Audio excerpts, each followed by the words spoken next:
Olá, aqui é a Débora Braga. Eu sou Eduardo Reis. E esse é o Pode Entrar, a casa é sua. Hoje com a minha professora. De outro professor. Tô trazendo a Unifor todinha pra cá. De Direito Notarial. Jaqueline, muito obrigada pela sua presença. Que bom Eu que agradeço, aqui. Débora. Obrigada também, Rodrigo. É sempre uma oportunidade. É o Eduardo. É o Eduardo. Bota em preto e branco essa parte. Vamos lá, né? Eduardo. Quem é Rodrigo? Rodrigo Costa. Deve ser o prédio. Né? O prédio, é o prédio. Pronto, tá explicada a confusão. Muito bem, Eduardo, boa noite. Obrigada pelo convite. Eu acho sempre maravilhoso toda a oportunidade que eu tenho de falar da minha atividade. Não só porque eu sou apaixonada por atividade de tabeliã, mas também porque é uma oportunidade de esclarecer a população, de esclarecer os profissionais sobre a importância da nossa atividade, como ela é uma atividade pacificadora, que garante segurança jurídica. Eu faço o pessoal amar cartório, não é não, Débora? Então, toda vez que eu tenho uma oportunidade como essa, eu agradeço demais. Então, muito obrigada pelo convite. Por nada. Antes o quê? Deixa o like, se inscreve. Comenta, compartilha. Se você está gostando do conteúdo que a gente está trazendo, a forma de que você tem de pagar por tudo isso é só apertar o botãozinho do like, não custa nada. Aperta o like aí que ajuda a gente, compartilha para todo mundo. Comenta também. Comenta que gostou do episódio antes de ter assistido. Depois, se não tiver gostado, deixa lá. Nem apaga não, deixa lá. Já deu like mesmo. Já deu like, tudo deixa certo. Lá. E a Jaqueline, ela é professora hoje da minha especialização em Direito Notarial. É tabeliando o primeiro ofício de Chorozinho, né? E vamos lá conversar um pouco sobre a trajetória dela. Vamos, Jaqueline, professora. Eu não consigo te chamar de Jaqueline, é professora. Eu vou chamar de professora, tá, gente? Vou chamar Fica de professora. À vontade. Nos conte aí um pouquinho da sua história, da sua trajetória, até chegar em Chorozinho. Olha, a minha trajetória, ela começou no ano de 1999, na atividade cartorária, né? Atividade notarial e registral. Comecei na infância ainda, né? Você deve perceber que 1999, né? E começou no 4º ofício de registro de imóveis de Fortaleza. Então, eu fui contratada na época para ser assessora jurídica, para fazer conferência de processos, porque o registro de imóveis ele tem essa função qualificadora. Você apresenta os títulos no registro de imóveis e o registrador ele vai qualificar, vai dizer se aquele título está de acordo com o que a lei determina, para que esse título possa ser recepcionado no registro de imóveis. Eu fui contratada para isso. Detalhe é que na faculdade, né, eu cursei a Universidade Federal do Ceará, eu nunca vi nenhuma disciplina relacionada a notarial e registral. Então, foi assim, um desabrochar de um mundo completamente novo para mim. E eu me apaixonei, né, pelo registro de imóveis, pelo direito imobiliário, pelo direito notarial. E tive uma experiência pequena no 4º ofício. E depois eu fui para o 2º ofício de registro de imóveis. E lá eu passei 20 anos, né? Então, no registro de imóveis da 2ª zona, ele foi uma verdadeira escola para mim.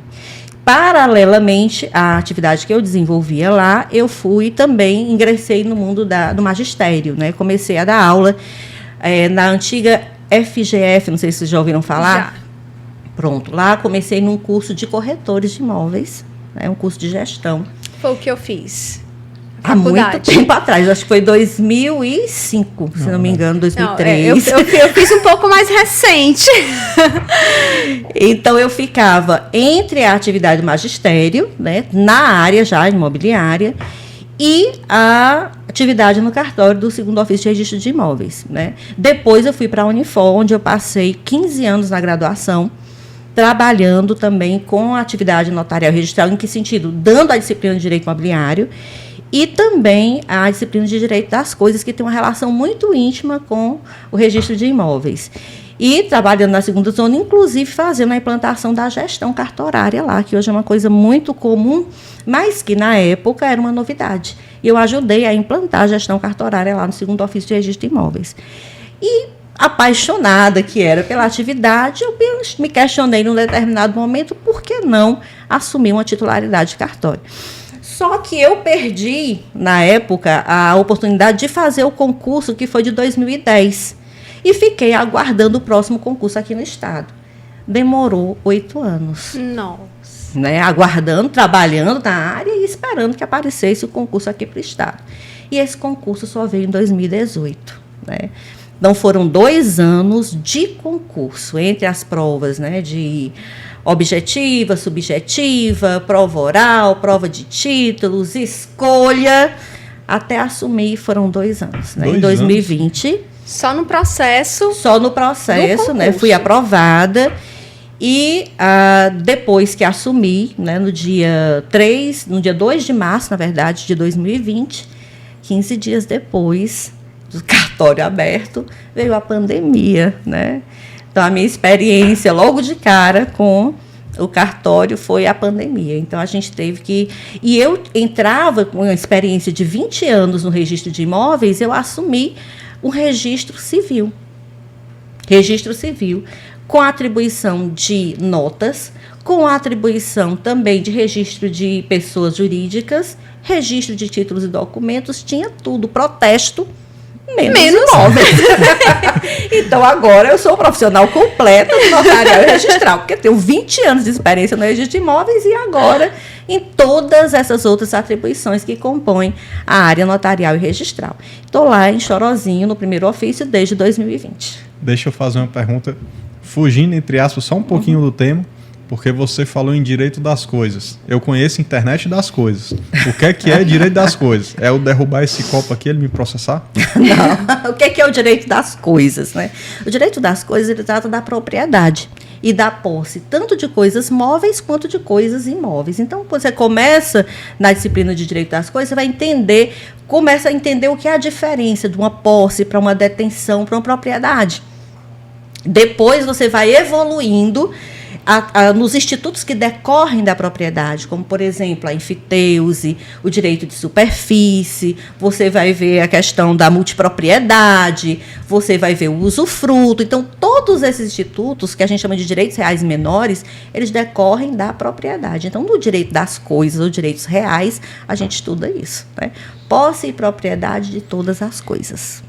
Muito interessante. Eu não sabia disso. Verdade, eu não sabia disso. Realmente não. Existia um direito tão específico assim. Tão específico. Existe. E para a atividade, para quem trabalha, né, com imóveis, é uma disciplina fundamental. Você vai aprender condomínio, que é uma espécie de propriedade, né? Propriedade condominial. Você vai aprender a multipropriedade. Você vai aprender os direitos reais de garantia, que é a hipoteca, você vai aprender sobre anticrese, você vai aprender sobre alienação fiduciária, ou seja, tudo que vocês lidam no mercado imobiliário está lá no direito das coisas, está nos contratos e está muito no direito das coisas. Então, é uma disciplina fundamental.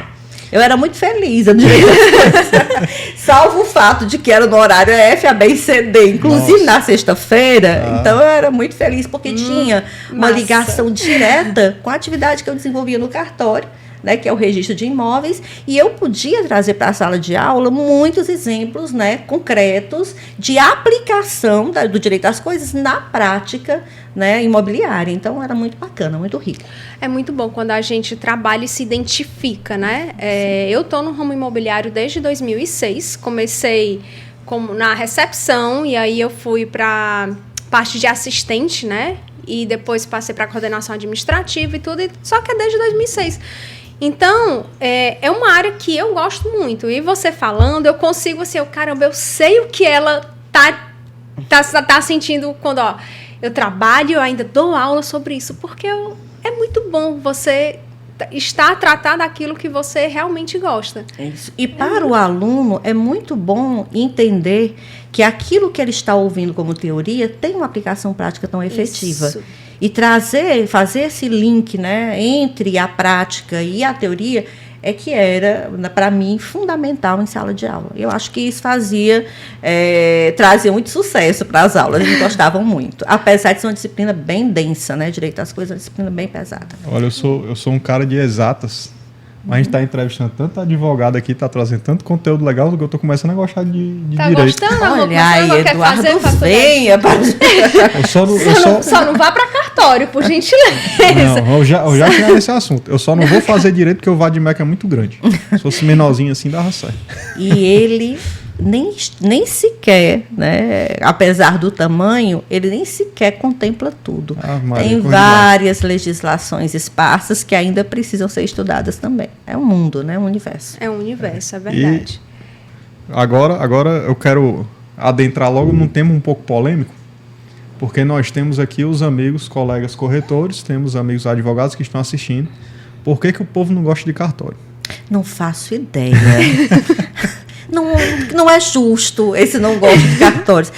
Mas, na verdade, a gente sabe que, historicamente, existe, né, digamos assim, uma pecha muito grande em cima de cartório, porque se tem a ideia ainda daquele cartório, dos carimbos, né? Há muito tempo atrás, tinha um humorista, né, que fazia, inclusive, piada com isso. Ele dizia que, dependendo do tamanho do carimbo, né, era o valor que você ia pagar, né, o carimbaço e tal.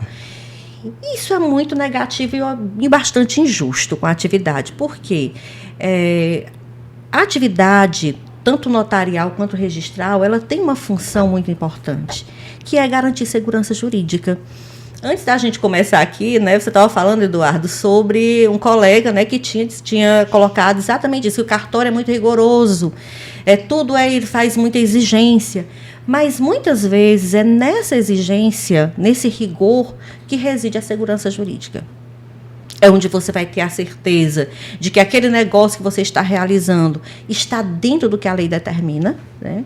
E é onde você tem a segurança para seguir adiante a partir daquilo que o cartório praticou.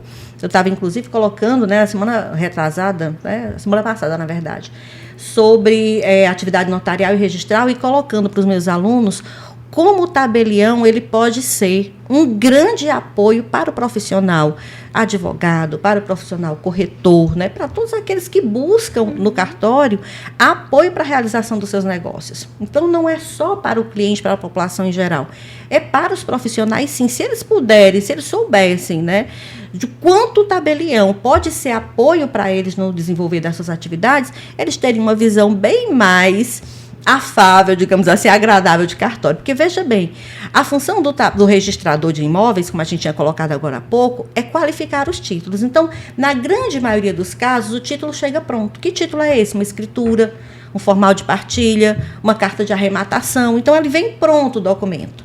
E o registrador de imóveis, ele tem por lei a função de qualificar, ou seja, ele vai fazer o exame da legalidade. É um exame formal. Então, ele vai verificar, vamos ver aqui se tem a qualificação, se tem as certidões fiscais, se o imposto foi recolhido corretamente, tal. Então, ele qualifica aquilo que está pronto.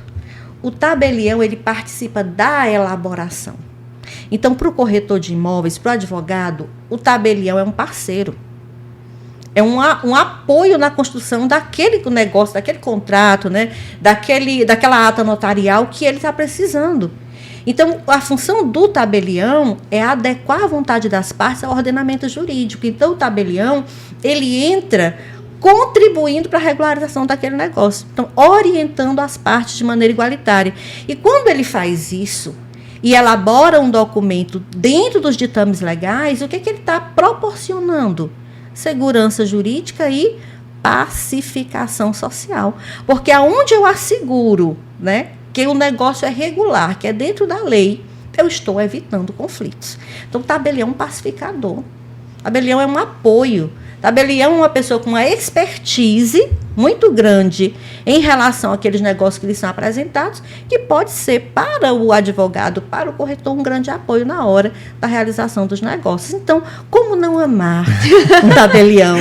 Como não amar, né, esse ser que contribui para a paz na sociedade? Gente, é demais, não é não? Eu acho que a gente está cobrando pouco, né? Entendeu? Olha, gente, falta só de compreender o que somente colocar no lugar do amiguinho. Se colocar no lugar do amiguinho, gente. Mas é porque existe toda uma jornada. Sim.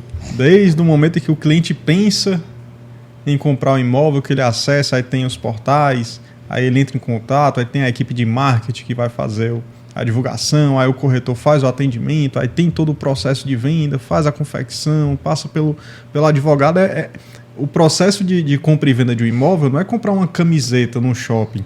É um processo que ele é, de fato, burocrático e tem que ser pela segurança jurídica da negociação em si. E eu acho que a parte do cartório é muito importante porque ela chega no final e dá uma carimbada, tá tudo certo. Então, tudo isso aqui que aconteceu antes, tá tudo ok. Eduardo, vai mais além. Porque você fez aquele contrato prévio, por exemplo, né? Você fez o contrato entre as partes, muitas vezes, né, teve uma orientação de advogado, às vezes é aquele contrato que você já usa padrão na sua empresa, mas que já foi elaborado, né, dentro do que você considerava que era pertinente para se assegurar e tal, muito bem. Mas só que ele não é suficiente para concluir a transação. Quando você leva para o tabelião, para fazer a escritura, né, a partir daquele contrato que já foi quitado, ou já está sendo quitado naquele momento da escritura, o tabelião ele vai fazer uma análise jurídica desse negócio para perfectibilizar através da escritura muito mais aprofundada. Como ele tem várias obrigações, inclusive de fiscalizar recolhimento de impostos, por lei ele tem essa obrigação, ele vai fazer uma análise total da regularidade daquele negócio. Vai orientar, por exemplo, você pega a matrícula do imóvel. Eu, como tabeliano, posso simplesmente pegar a matrícula e cegamente fazer a escritura. Eu já vou dizer para a parte, para o corretor, para o advogado que está trazendo aquela escritura, dizer, olha, isso aqui precisa de uma regularização em relação à matrícula desse imóvel. Então, eu já consigo fazer essa leitura previamente e orientar as partes em relação ao que ela precisa fazer para que aquela escritura saia perfeita. Então, toda orientação o tabelião dá. Então, é mais do que simplesmente dar a carimbada final. É construir com o cliente, né, o negócio perfeito e acabado. E aí, depois que o tabelião termina a sua missão, vai para o registrador de imóveis para que ele verifique se os requisitos de qualificação foram atendidos, para que ele possa dar publicidade perante terceiros, que é o que acontece com o registro. O registro ele gera essa publicidade para terceiros. Então, é assim, me corrija se eu estiver falando errado ou besteira. Para todo mundo que está nos assistindo, o público, fiz o contrato de compra e venda, aí eu vou com é necessário os clientes irem, as partes irem no cartório para fazer a escritura.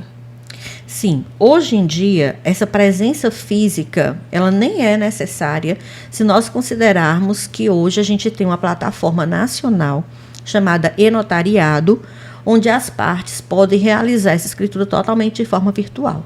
A gente recebe eletronicamente os documentos, analisa aquela documentação, faz recolhimento do imposto, né, ou gera a guia para que a parte possa fazer o pagamento devido, faz a emissão das certidões necessárias, elabora a minuta da escritura, submete às partes para que elas entendam, tire suas dúvidas, orientamos em relação àquele negócio que está sendo feito.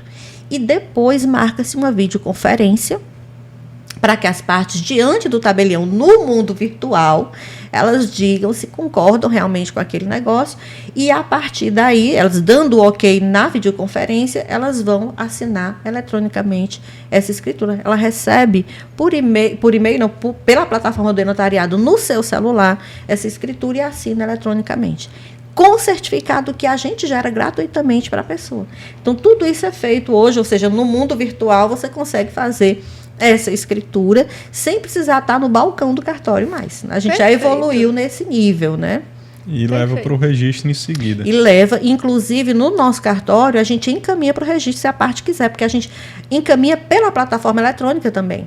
Então, não precisa nem você ir para o cartório de notas, nem para o cartório de registro hoje. Você pode fazer tudo pelo e-notariado. Toda essa tramitação, a escritura pelo e-notariado e depois o envio dessa escritura, a parte pode fazer ou o cartório pode encaminhar através da plataforma também nacional, né, do registro de imóveis. Isso tem ajudado muito em vendas para pessoas de outros estados, principalmente empreendimentos de praia que a gente tem por aqui, tem acontecido bastante. E a escritura, qual é a diferença entre a escritura e o registro?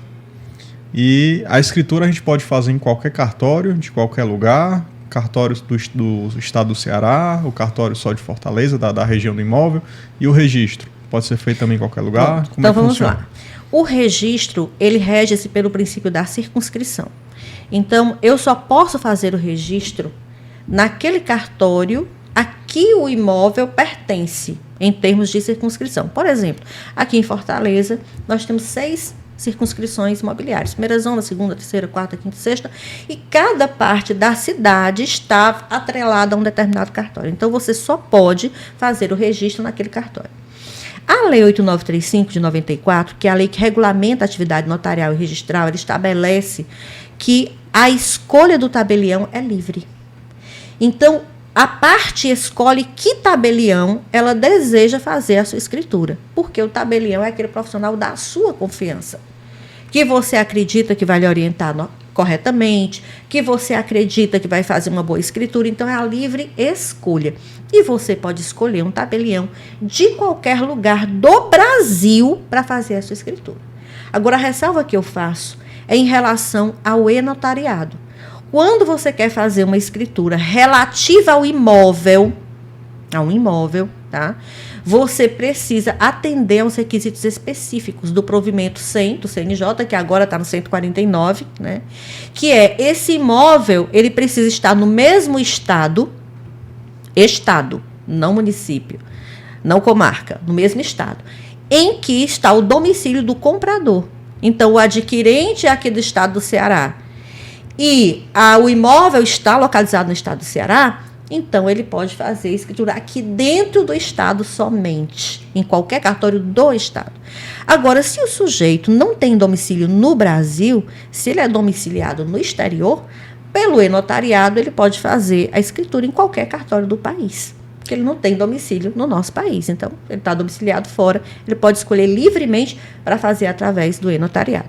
Agora, a escolha da parte é livre. A parte pode escolher o tabelião, mas o tabelião não pode sair da sua comarca para realizar atos fora da comarca para o qual ele recebeu a delegação. Você pode vir até mim. Eu não posso ir até você. Entendeu como funciona? Então, é isso. Mas aí, por exemplo, pelo e-notariado, tudo é online, então meio que o cliente a pessoa não tem tanta essa preocupação, porque ele vai fazer tudo online. Pronto, eu estou vendendo um imóvel. Uhum. Então, eu posso fazer a escritura com o seu cartório? Pode. Posso. E aí, vocês mandam para o registro de imóveis. É um serviço que a gente... nós não temos essa obrigação de encaminhar. Não, mas se a parte quiser, o nosso cartório, a gente não contrata. A gente não cobra por esse serviço. Entendi. Se você disser, Jaqueline, você pode encaminhar essa escritura? Não custa nada. A gente envia eletronicamente para a plataforma do registro de imóveis. Lá é gerado um boleto, né, do pagamento dos emolumentos. A parte recolhe esses emolumentos diretamente para o cartório de imóveis. Entendi. E pronto. Então, eu dou esse encaminhamento como uma forma, né, de fidelizar o meu cliente que busca o meu tabelionato para fazer a escritura. Mas isso não é uma obrigação minha e nenhum tabelião pode cobrar por isso. Entendi. Certo? O comprador de São Paulo e imóvel aqui no Ceará só pode fazer pelo e-notariado em São Paulo, porque o domicílio dele é lá. Entendeu? O que acontece? A lei, ela não tem essa restrição. Ela diz, é livre a escolha do tabelião. Então, em tese, como o e-notariado é apenas uma forma de você acessar o cartório, você poderia, de qualquer lugar do Brasil, fazer escritura em qualquer cartório. Só que, quando o CNJ regulamentou a matéria, ele pensou em quê? Que isso ia gerar um problema. Qual o problema?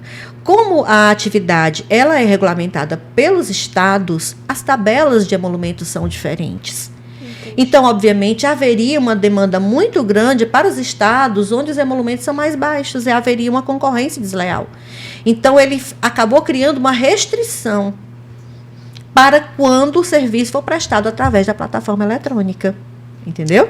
Então, ele criou essa limitação. Olha, tudo bem que é livre a escolha do tabelião. Se você quiser fisicamente fazer a escritura, você vai em qualquer tabelionato do país. Mas, se você quiser utilizar a plataforma eletrônica, principalmente no que se refere à compra e venda de imóveis, a escrituras envolvendo imóveis, aí é preciso considerar esse critério para evitar esse problema que eu acabei de colocar aqui para vocês. É um concurso do estado que tem o menor valor, ia ser o mais disputado do Brasil, né? Não sei o concurso, mas a busca para a realização de escrituras, com certeza. Né? E qual é a importância da escritura em si? Pronto.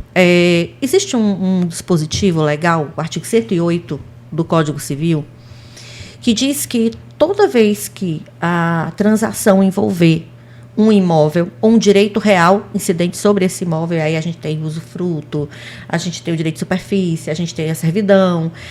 Toda vez que tiver um direito de propriedade ou um direito real decorrente da propriedade, né, de um imóvel, e essa transação exceder a 30 vezes o maior salário mínimo vigente, então a escritura é obrigatória. Por que é que o legislador estabeleceu essa obrigatoriedade da escritura? Exatamente porque se trata de um bem, né, muito importante para a economia, para o país, para as pessoas, que é um bem imóvel. Então, quando se trata de bem imóvel, o legislador resolveu conferir ao ato um maior rigor. Então, ele transferiu essa responsabilidade para o tabelião. Olha, quando for transação imobiliária, acima de 30 vezes o maior salário mínimo vigente do país, quem tem a obrigatoriedade é que a forma seja pública, que precisa efetivamente de uma escritura pública para que alcance o registro. Eu não vou poder levar um contrato particular. Aí você pode dizer, mas Jaqueline, eu fiz uma transação no banco e o imóvel era muito mais valioso do que isso e foi um contrato particular registrado, né? Lá no cartório, nem foi feita escritura. Isso porque a lei tem suas exceções. O próprio artigo 108 do Código Civil, quando ele começa, ele diz o seguinte: salvo disposição em contrário na lei, ou seja, salvo as hipóteses em que a lei especificamente excepcione, a obrigatoriedade é da escritura pública. Mas quando é que a lei excepciona? A gente tem alguns exemplos, né? Quando a transação, a compra e venda do imóvel, por exemplo, é feita através do sistema financeiro habitacional, da SFH, né? Lei 4380 de 1964, né? Que é uma lei que foi criada para facilitar o acesso à casa própria, né? Da população em geral. Então, o legislador, quando criou essa lei, ele pensou o seguinte: olha, eu vou criar um dispositivo nessa lei que permita que a parte registre contato particular. Ela não vai gastar com a escritura pública, por quê? Porque aí eu quero facilitar o acesso à casa própria. Aí ele tirou a obrigatoriedade da escritura pública nesse caso. Mas aquele contrato que você faz lá no banco, ele tem força de escritura pública, está na lei. Então, é uma exceção à obrigatoriedade da escritura pública. Tem outras exceções? Tem. Os contratos realizados no âmbito do sistema financeiro imobiliário, Lei 9.514 de 97, né? Está lá no artigo 38 a possibilidade de aqueles contratos particulares serem também registrados diretamente no cartório, sem que tenha escritura pública. Outra exceção, as transações que envolvem, né, empresas, né, para aumento de capital ou integralização de capital social. Está na lei de registro de empresas, dizendo que, nesse caso, se é para aumentar o capital social ou se é para integralizar, então não precisa de escritura. Você pega o documento da junta comercial, que droga, né, Eduardo? Você pega o documento direto da junta comercial e leva para o registrador de imóveis sem precisar de escritura. Para quê? Exatamente porque se imagina que quando eu vou integralizar o capital ou vou aumentar, eu estou fomentando os negócios, eu estou ajudando a economia. Então, vamos facilitar, vamos tirar o custo com a escritura. Tá? Então, salvo as exceções expressas em lei, a escritura pública é obrigatória. E é bom que seja assim. Por quê? Porque o tabelião orienta esse negócio. Eu quero fazer uma doação, quero fazer uma permuta, quero fazer uma dação em pagamento. O tabelião é quem vai dizer quais são os requisitos legais que vão fazer com que aquele negócio seja um negócio perfeito à luz da lei, né? De acordo com o que a lei determina. Então, a obrigatoriedade é por isso, da escritura pública. E dentro do assunto escritura, geralmente o pessoal pensa que escritura é assim, à vista, a escritura, ponto final. Porém, existem prosoluto, prossolvendo, doação. Quais são essas modalidades? Nós temos várias modalidades de negócio, né? Eu costumo dizer, as partes muitas vezes nem sabem direito o que é que elas desejam. É a gente que vai fazer aquele trabalho que eu coloquei para vocês aqui, de adequar a vontade das partes ao ordenamento jurídico. A pessoa chega e diz: doutor, eu quero dar meu imóvel para meu filho. Aí eu já vou fazendo a conexão aqui. Ele quer fazer uma doação. Aí eu já pergunto: certo, mas você só tem esse filho? Essa doação, se você fizer essa doação, vai ter ainda bens suficientes para a sua manutenção? Essa doação está saindo da parte disponível, entendeu? Ou seja, eu tenho que fazer toda a análise jurídica daquele desejo da parte. Ela não tem a obrigação de saber isso, mas eu tenho. Então, eu vou fazer toda a orientação. Doutora, eu quero trocar a minha casa de praia para a casa de serra do Chiquinho. Aí eu já faço a conexão. Ele quer fazer uma permuta. Essa permuta é tanto por tanto, vai ser um bem pelo outro, vai ter alguma torna, alguma devolução em dinheiro. desse negócio. Então, a parte ela vai dizer o que ela quer e eu vou dizer se é possível ou se não é possível. E aí a gente tem, respondendo a tua pergunta, Eduardo, doação, nós temos dação em pagamento, nós temos permuta. A dação em pagamento, ela cabe quando? Quando eu tenho uma dívida inadimplida e eu vou pagar com a entrega de um bem. Então, quando a pessoa chega e fala, eu estou devendo aqui tantos R$1.000 aqui a ele, mas eu não tenho o dinheiro, mas eu tenho aqui um sítiozinho, eu quero passar para ele para quitar essa dívida. Aí uma dação em pagamento. Então, mandação. Dação em pagamento. Dar em pagamento. Né? Dação. Dação em pagamento. Então, a gente vai adequando, né? Eu quero fazer aqui uma compra e venda desse imóvel, mas eu não vou pagar todo. E aí, a pessoa quer uma garantia. Tá? É uma garantia fidejussória, uma fiança? Não, quer saber de fiança? Não, eu quero uma garantia, uma coisa. Aí eu digo, com uma garantia real. E essa garantia real é de bem imóvel, não, eu quero essa casa mesmo que eu estou vendendo, mas eu quero que ela fique amarrada, né? Que ela fique garantindo. Eu vou dizer, tem opções aqui, tem a hipoteca, que é dessa forma, tem a alienação fiduciária, que é dessa outra. Então, a gente vai oferecendo as oportunidades legais que existem para adequar a vontade das partes ao que a lei determina. É assim o nosso trabalho. Eu já fiz 2 vendas, uma pró-soluto e outra pró-solvendo. Com você, na verdade, o pagamento, né, ficou vinculado a uma nota promissória e em caráter pró-solvendo, ou seja, para um pagamento posterior, e pró-soluto você já dá a quitação ali de imediato. Então, tem essas variações. Absurda na pró-soluto. Exato. Mas são opções interessantes para os colegas corretores, porque existem algumas vendas que são um pouco mais difíceis de fazer e algumas vendas que são feitas entre pessoas que se confiam, que são da mesma família, que foi o meu caso. E existem essas opções. Às vezes você fica preso numa situação de não conseguir um financiamento, porque muitas vezes o financiamento ele é barrado por causa de R$2 que você deixou para trás aí de prejuízo, o banco já não libera mais. E existem essas modalidades também que você consegue financiar direto com o proprietário, né? Fazer a escritura ali. São alternativas que, em geral, Eduardo, são utilizadas quando não é estabelecida uma garantia real na escritura. Então, como alternativa, eu vou vincular ali umas promissórias relativas a esse pagamento, né? Que ainda vai ser feito a posteriori. Então, vamos aqui garantir, pelo menos com uma nota promissória, e aí é uma alternativa quando se opta por não constituir uma garantia daquele negócio, né? Uma alternativa criada pelo mercado, inclusive, muito utilizada ainda. E deixa eu te fazer uma pergunta. Qual é o imposto que se paga nessas outras modalidades? No caso da permuta, no caso da dação, porque seria o ITCD também, ITCMD? O que a gente tem que atentar, toda vez que a gente quiser saber qual o imposto, a gente precisa responder a seguinte pergunta: a transação é gratuita ou é onerosa? Se a transação for onerosa, nós estamos diante da obrigatoriedade de recolher o ITBI, que é o Imposto de Transmissão de Bens Imóveis, ao município. E se a transação for gratuita, o imposto vai ser o ITCD devido ao Estado. É sempre assim. Transação onerosa, ITBI devido ao município. Transação gratuita, ITCD devido ao Estado. Então, se eu vou fazer uma compra e venda, transação onerosa. Aí eu fazia a pegadinha com os alunos, assim, e a permuta? Eu já ia perguntar. Eduardo, tão aluno. E a permuta é uma transação onerosa, gente. Onde é que está a gratuidade aí? Eu estou dando um imóvel, estou recebendo outro, por exemplo. Então, há um custo em relação a isso. Gratuito é se eu só doasse o imóvel para você. Alguém não está arcando com absolutamente nada. Na permuta, existe os dois lados, né, arcando com a transferência de um bem imóvel.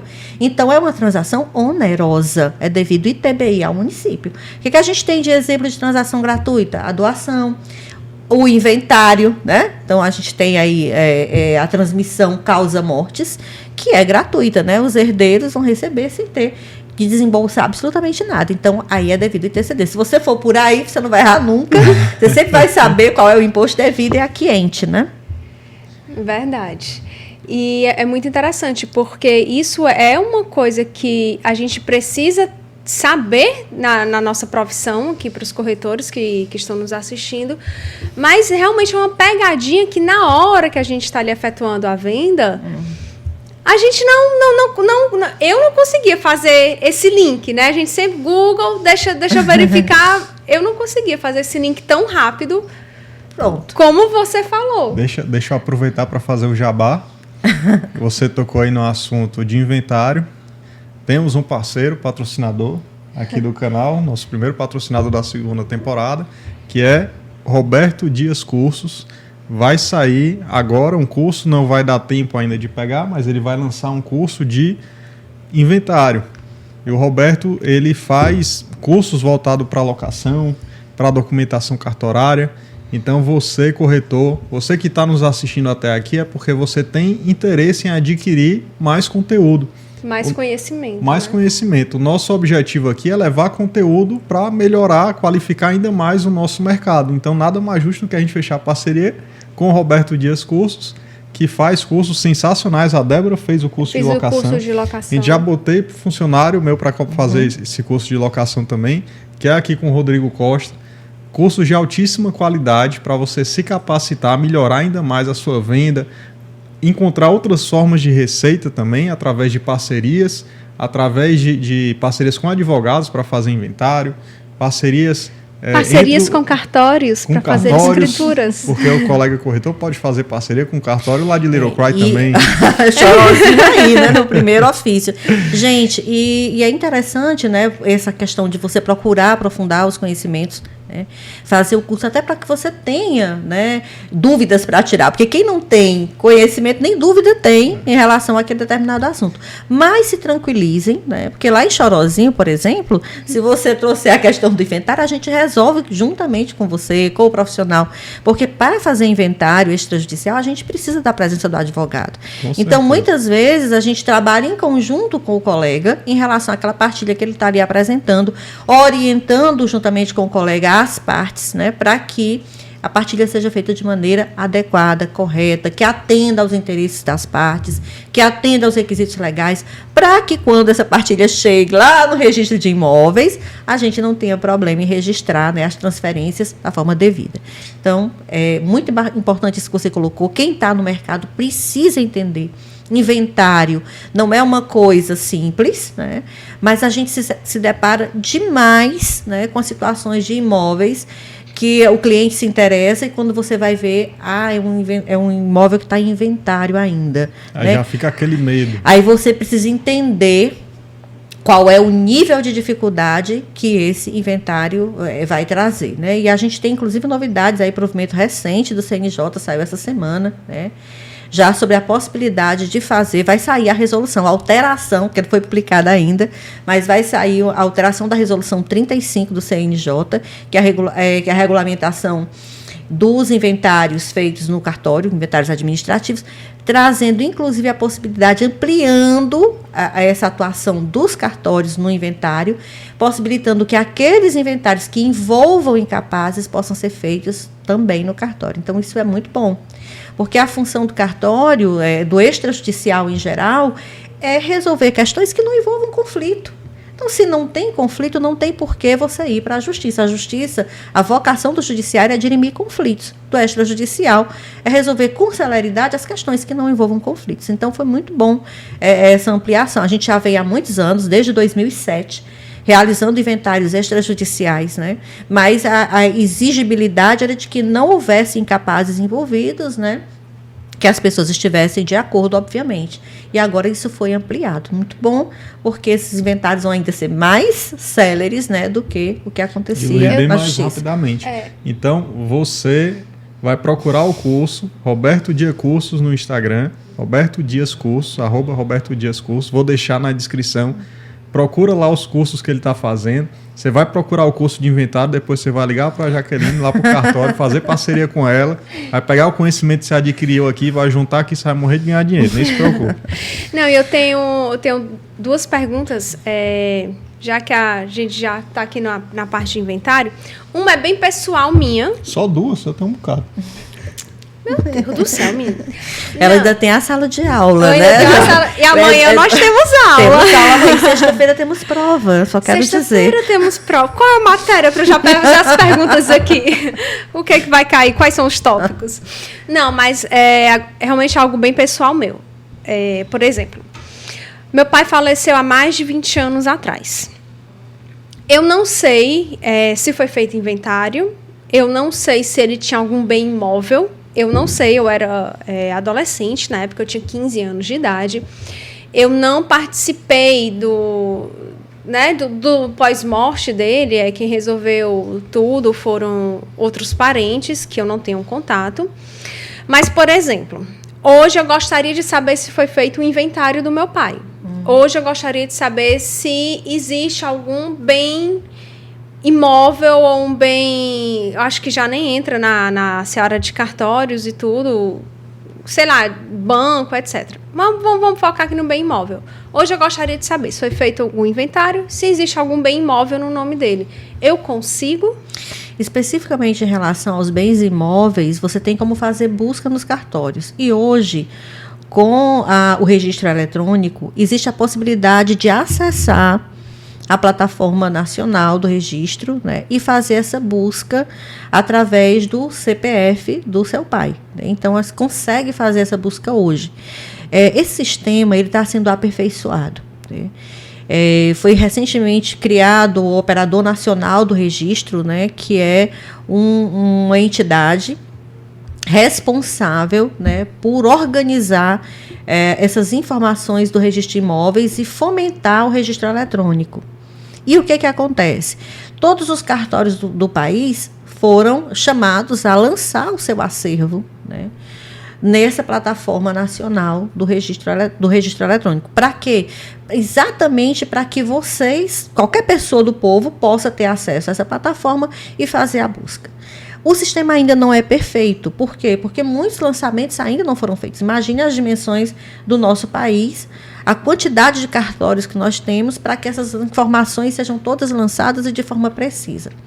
Mas já um caminho que já está implementado, embora ainda não esteja perfeito, mas já é um caminho para você iniciar, por exemplo, as suas buscas. Né? Paralelamente a isso, a gente tem a plataforma. Nós temos a Sensec, que é uma central nacional de notas, onde você pode fazer as buscas. A gente ainda não conseguimos ainda fazer todos os lançamentos, né? Isso vai ser feito gradativamente, mas, por exemplo, testamento, você já consegue fazer a busca na plataforma do Sensec, especificamente no módulo de testamentos, o RCTO.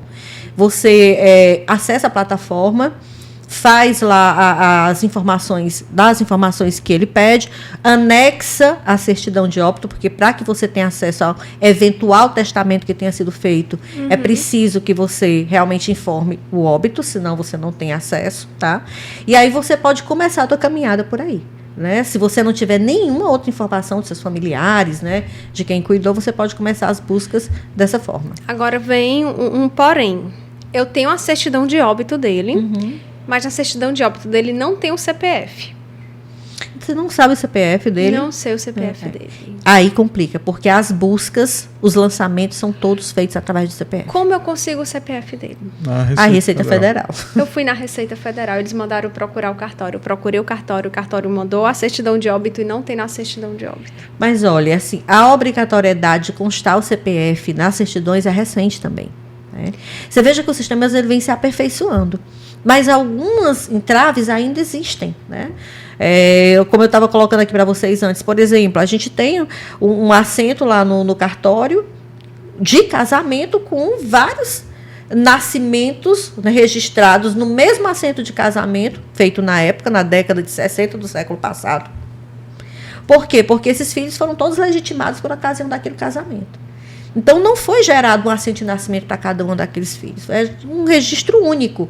Então, hoje, a gente não consegue emitir uma certidão nos moldes que a lei exige hoje, porque a gente tem o mesmo assento para várias pessoas e um assento errado de casamento. Né? Então, essas dificuldades existem. Se você tem o CPF, você consegue fazer essa consulta. Se você não tem, infelizmente, você não consegue. Meu Deus. E aí, a Receita Federal não pode dizer vá ao cartório. Porque se o cartório não tem essa informação ainda, a Receita é que tem o cadastro primário. Pois foi o que eu ouvi. O cadastro primário é da Receita Federal, nesse caso. Então, ela que pode, através de informações como filiação dele e tal, buscar saber se tem esse registro. Esse CPF foi lá criado. Se não, Como é que o cartório, que é derivado, né? O cartório, ele recebe o CPF, faz os assentos, né? Com base naquelas informações que você trouxe. Como é que ele vai ter o que a Receita não tem? Não faz o menor sentido, né? Eu concordo. Mas a culpa é sempre do cartório, né? A culpa é do cartório. Tá vendo, gente? A culpa é sempre do cartório e nem sempre a culpa é do cartório. Nem sempre. Olha só, a Receita dizendo, vá lá no cartório. Como assim, Receita Federal? Não ajude. Não é mesmo? Quem é que faz CPF, minha gente? O bom é porque essa certidão de casamento aí era igual a matrícula, foi fazendo a verbação de informação. No caso, está mais parecido com a transcrição do que com a matrícula, que é uma forma de registro antigo, né? De imóvel, que fazia realmente o registro de vários imóveis no mesmo assento, né? Não tinha, como tem na matrícula, o princípio da unicidade ou unitariedade, onde para cada matrícula, imóvel, para cada imóvel, matrícula. Transcrição não tinha isso, não. Você ia registrar um inventário, se tivesse 50 imóveis para o herdeiro Eduardo, 50 ficavam sobre o mesmo número de transcrição. Recebo. Aí, era dessa forma, porque era um registro, né? O registro na época das transcrições, era um registro com foco na pessoa. E a matrícula, o foco é no imóvel, por isso que a gente chama de fólio real, real de res, coisa, bens, né? É isso. Não, só rapidinho. Ainda tenho mais uma. Não, tá certo. Tem uma negociação que eu tenho envolvida, que tem um terreno que é de 1930 e pouquinho, o documento que tem lá. Não é nem, eu não lembro nem, mas tem um nomezinho diferente mesmo. É transcrição? Eu acho que é. Eu só sei que tem que fazer, tem que mudar para tipo, atualizar, para ser registrado esse documento aí. É um negócio que na verdade, Eduardo, as pessoas dizem assim, o imóvel não está matriculado.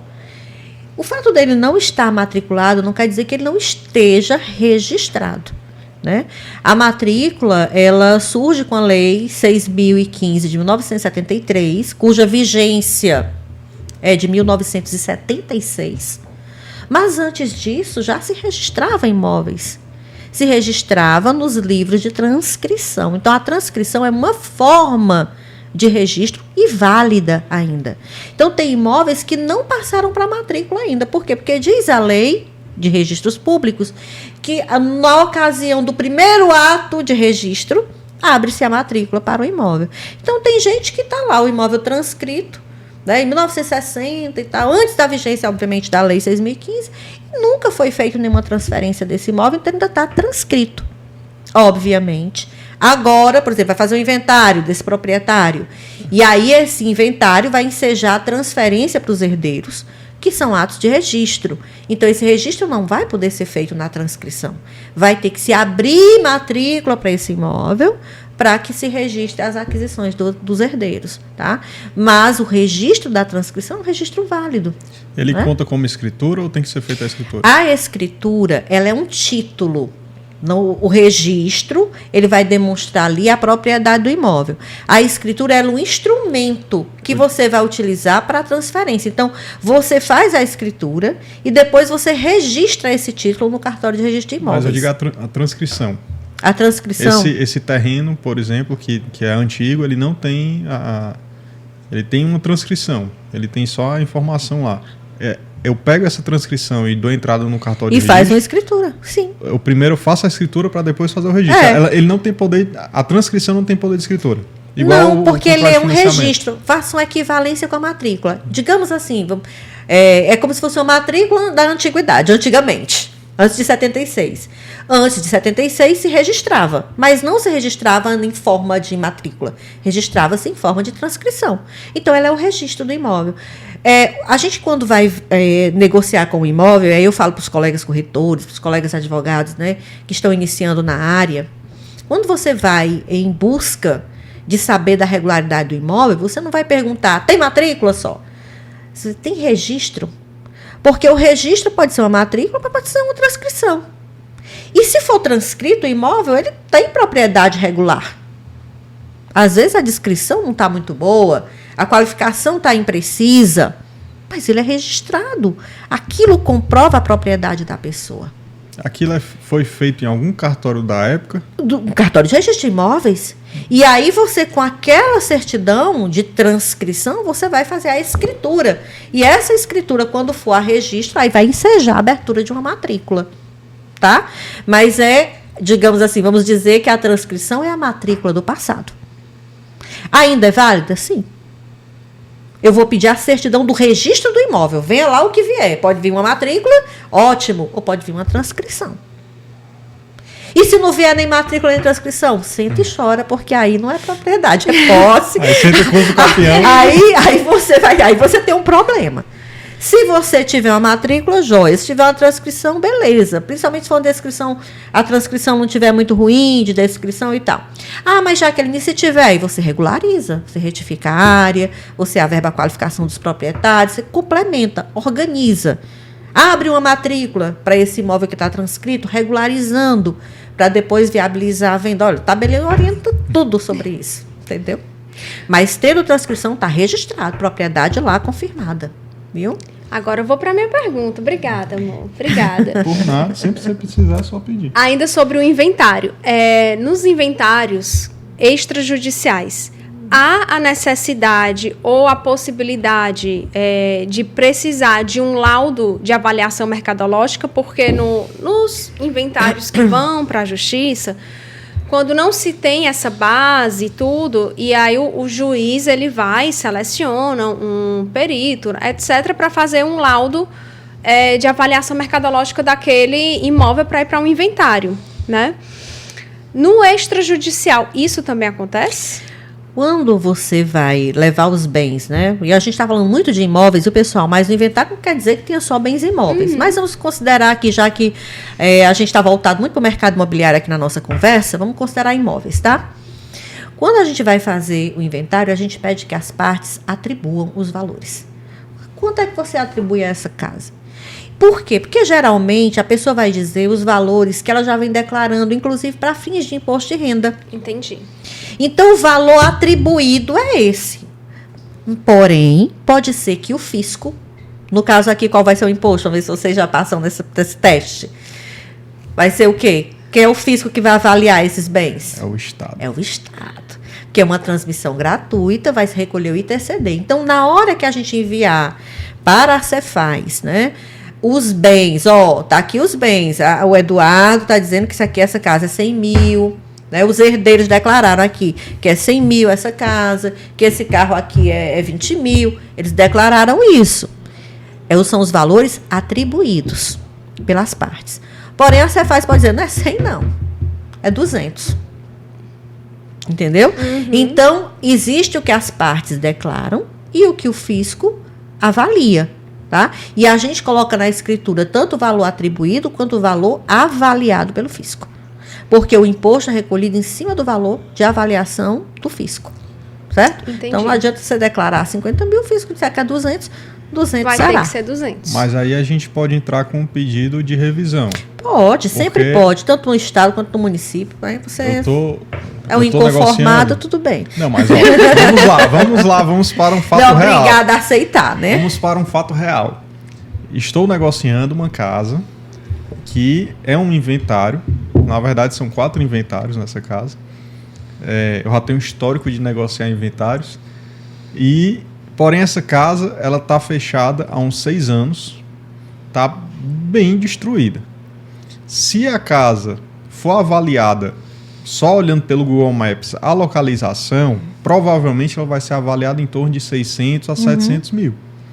E ela está em negociação por 280, porque além da questão do inventário em si, que o comprador vai ter que esperar ali a resolução, o acordo, tem a questão da reforma que tem que ser feita. Então, é um imóvel que está sendo vendido abaixo desse valor.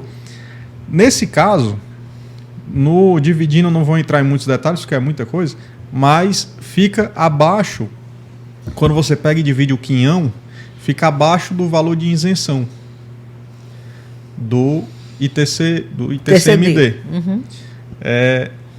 Porém, se avaliar a 600 mil, vai passar desse valor de isenção, mas o que eles vão receber é bem menos. Então, eles vão pagar um imposto muito alto. Aí você questiona. Aí, o que a gente está querendo fazer? O que a gente vai fazer, na verdade.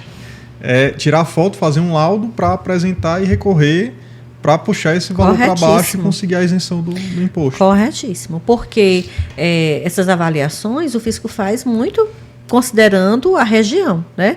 E aí, quando você contesta, força que essas questões sejam avaliadas, né?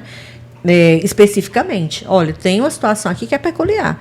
Os bens, os imóveis localizados nessa região geralmente realmente tem esse valor, mas esse aqui está extremamente depreciado. Então, você precisa demonstrar para que realmente faça jus a uma reavaliação. Ok, muito bem. Inclusive, a gente faz a avaliação, fica a dica para os colegas, de... Por que tu riu? Nada, amor. Acho que eu tava fazendo propaganda. Mas você acabou de fazer uma propaganda, por isso Muito justa, por sinal. Muito justa. Eu tô dando a dica para os colegas para fazer a avaliação. Se não puderem, se quiser me contratar também, a gente faz. Mas a gente vai fazer uma avaliação de acordo com a tabela para puxar a depreciação pela forma como a casa tá, para anexar junto com as fotos e recorrer lá na Cefaz, porque a gente já sabe que vai dar Aí, problema. nesse caso, quem pode fazer a avaliação é um corretor ou um engenheiro. Não é isso? Que tenha o Cresce ou o KNAI ou os dois. O corretor faz a avaliação mercadológica e o engenheiro pode fazer uma mercadológica, porém, quem vai fazer a mercadológica sou eu, obviamente, mas pode ser que a gente apresente um engenheiro para fazer um laudo da estrutura da casa mesmo, para mostrar que a casa está realmente sem condições de ser habitada da forma. Aí não chega, obviamente, ao valor que eles estão cobrando, né? A gente pode fazer até orçamento pela Construtora São Vicente, que você também pode contratar a gente, para fazer um orçamento de reparo da casa. E apresentar junto com o laudo. Fica a dica, né, pro pessoal. Aqui a gente vai aproveitando e fazendo jabá. Inclusive, quem quiser entrar em contato com o cartório lá de Chorozinho. Cartório de Chorozinho, posso dar o número aqui, então? 98855-8004. A gente tem também o WhatsApp do cartório, que agora também é uma obrigatoriedade. 99203-8998. O DDD. 85, tá? Porque aqui Chorozinho é a região metropolitana, depois de Pacajus, né? Agora a gente atende também para o WhatsApp, que é uma coisa que surgiu com a pandemia, né? Então, existe uma regulamentação do tribunal local determinando que a gente disponibilize, através de um número de WhatsApp, para que as partes possam acionar o cartório também dessa forma, né? É uma facilidade que hoje está incorporada no dia a dia, né, de todo cidadão, né? Todo mundo hoje utiliza o WhatsApp para se comunicar. E é uma facilitação para você ter acesso aos cartórios, né? Todo cartório tem, viu, gente? Olha aí. Bom saber, uma informação também que eu não sabia. Mas vai estar tudo na descrição do vídeo. Isso, a gente vai colocar também aqui o link do Instagram do primeiro ofício de Chorozinho. Pronto. Para você falar no WhatsApp. E o e-mail também, vou deixar o e-mail para vocês também, porque qualquer documentação oficial, o caminho é através ou do WhatsApp ou do e-mail do oficial do cartório. Oficial do cartório. De Chorozinho. Inclusive, Chorozinho, acho muito interessante, porque o meu pai...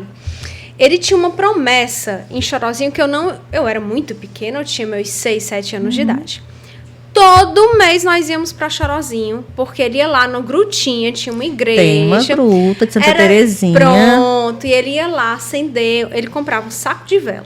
E ele ia lá acender as velas. Eu lembro que eu ia, na época, eu ia com a minha babá me acompanhando, e aí tinha uma parte ali na igreja, perto da gruta, que eu, né, exatamente hoje eu não sei como é que tá, mas que o pessoal pagava promessa. O pessoal se curou de uma dor na perna, aí levava uma esculturazinha de gesso da perna. 6 votos, que a gente chama, né? Pronto. Pois, aí tinha cabeça, tinha perna, tinha braço, e eu tinha tanto medo daquilo. Meu Deus do céu, meu pai, não olhe pra isso não, mas é interessante. E todo dia da criança... nós tínhamos uma Kombi, que era a Kombi da loja dele, né? E nós enchíamos de brinquedo e colocava saquinhos de bombom e tudo. E todo bendito dia das crianças a gente estava lá. Em Chorozinho. É muito abençoado, porque tem 2 padroeiros, né? Nós temos o Menino Jesus de Praga, né? Estátua bem grande, logo na entrada da cidade. E tem Santa Terezinha, que tem a gruta lá também, dos milagres, né? Estamos abençoados demais, gente. Para ir para Canindé, passa por lá? Não. Ali você vai o quê? Aqui é Itaitinga, Horizonte, Pacajus, Chorozinho. Ah, tá. caminho de lá. Chorozinho é além do Pacajus. Além do horizonte, né? Além do horizonte é Pacajus. Tem que ir além do horizonte, mas além ainda um pouquinho. Inclusive, Chorozinho, ele foi distrito de Pacajus durante muito tempo, né? O meu cartório, ele tem 80 anos, mas a cidade de Chorozinho tem 30 e poucos anos. Porque o cartório existia antes do município existir, como distrito de Pacajus. Então, o acervo de registro civil dele tem mais de 80 anos. Né? Agora, deixa eu aproveitar, porque a gente já está aqui nos finalmente, para fazer uma pergunta baseada nisso daí. Certo. Seu cartório tem 80 anos, mas você passou no concurso agora em 2019. Sim.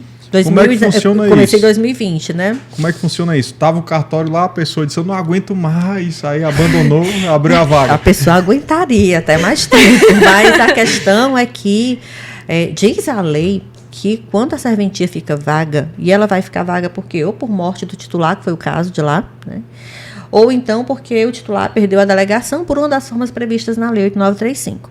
Então, quando isso ocorre, o Estado deve abrir concurso para aquele cartório. Então, o que aconteceu foi isso. A titular faleceu, né?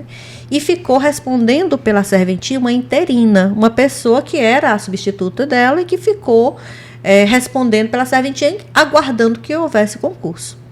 Quando houve o concurso, eu escolhi a serventia de Chorozinho, o primeiro ofício, que era uma das opções disponíveis, ela teve que entregar, né? E aí tem toda uma formalização, né? Uma formalidade. Você se apresenta ao juiz corregedor local e ele acompanha a entrega do acervo. Porque o que o Estado entrega para a gente é o acervo. O que é o acervo? São os livros, são os papéis, os documentos daquele cartório. E aí você, a partir daquele momento, vai dar continuidade à atividade, né? Então, a atividade do cartório é uma atividade delegada, é um serviço delegado, ou seja, você exerce uma atividade que é pública, mas a exerce em caráter privado por sua conta e risco. Então, economicamente, quem arca com todos os custos da atividade é o titular, né, do cartório. Agora, o acervo é do Estado. No dia que eu sair de lá, né, então eu transfiro o acervo. A minha obrigação é essa. Você tem o registro, ou melhor, o ofício, mas você pode mudar o nome na hora que você recebe? Pode, né? A gente pode. Agora, o ideal, né? No meu caso, eu deixei primeiro ofício, era o antigo cartório Pereira, né? Mas o cartório Pereira é o primeiro ofício de Chorozinho. E lá tem o segundo ofício também, que é o registro de imóveis de lá, né? Então, eu preferi deixar como primeiro ofício, porque eu entendo que dessa forma fica imutável. É o primeiro ofício Chorozinho, seja a titular Jaqueline, ou seja quem venha assumir a titularidade, é o cartório do primeiro ofício, né? Na comarca existe o primeiro, existe o segundo ofício. Para que essa mudança não cause no futuro problema para a comunidade. Como hoje a gente tem problema, né? A pessoa pede uma certidão e diz, aqui é o cartório Pereira, né? A pessoa chega porque ela não conhecia o cartório como primeiro ofício de Chorozinho. E se ficar com o nome, né, no meu entendimento, do que o cartório ocupa, da posição que o cartório ocupa, ela pode se transmitir, né, sem maiores problemas. Apesar de que o próximo que vier, por exemplo, pode resolver mudar.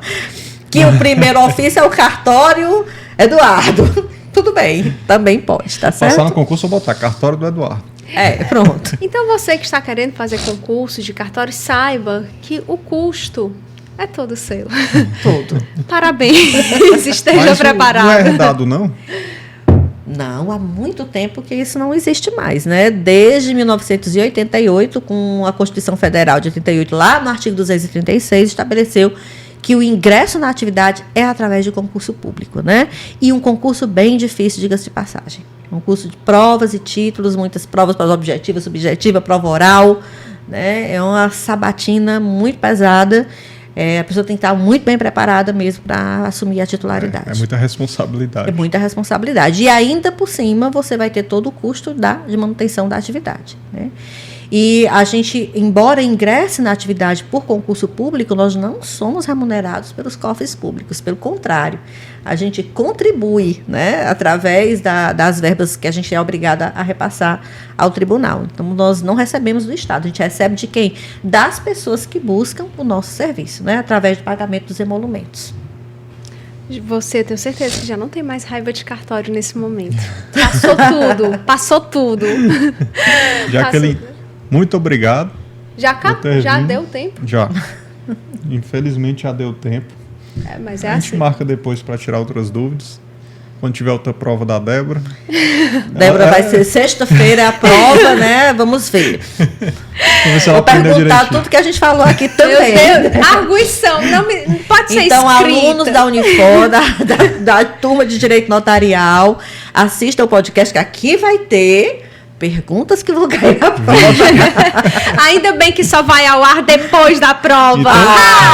Então, confia a sua prova aqui nesse episódio, ver se você acertou. Verifique se você acertou, então. Vai ser o gabarito. O gabarito, exatamente. Foi uma honra, professora, ter você aqui. Aguardo para ler, eu não sei se eu posso falar, mas para ler o que eu quero ler, né? Que eu não sei se eu posso falar aqui, então não vou falar. Foi realmente, assim, esclarecedor, e eu tenho certeza que esse episódio foi muito rico para o nosso mercado, que eu sei que carece, sim, de maiores conhecimentos, né, até para dar um serviço de maior qualidade para os clientes, para a população. Então, muito obrigada e volte sempre. E agora o espaço é seu para se despedir, fazer seu jabá, ela todo tá dizendo seu. Isso que ela tá deixando o povo sem se despedir. Eu já teve 2 vezes que eu encerrei com a cabeça. Gente, eu que agradeço demais pelo convite, me senti muito honrada. Como eu disse no começo, é sempre uma oportunidade, né, de esclarecer essa tarefa tão árdua, né? E para mim, tão gostosa que é ser tabeliã. Eu adoro a atividade que eu realizo e eu fico muito feliz cada vez que eu tenho a oportunidade de trazer esclarecimento e de demonstrar para quem nos escuta, né, para a população em geral, principalmente, que nós somos parceiros, que nós somos amigos, que nós estamos de portas abertas para ajudar, para colaborar com a segurança jurídica e com a paz social. Tá? Então, estamos à disposição. Muito obrigada mais uma vez. É isso. E, gente, se vocês quiserem um segundo episódio, agora tratando não só de imóveis, não tratando de imóveis, né? Mas registro civil, como é que eu devo casar? Que tipo de casamento?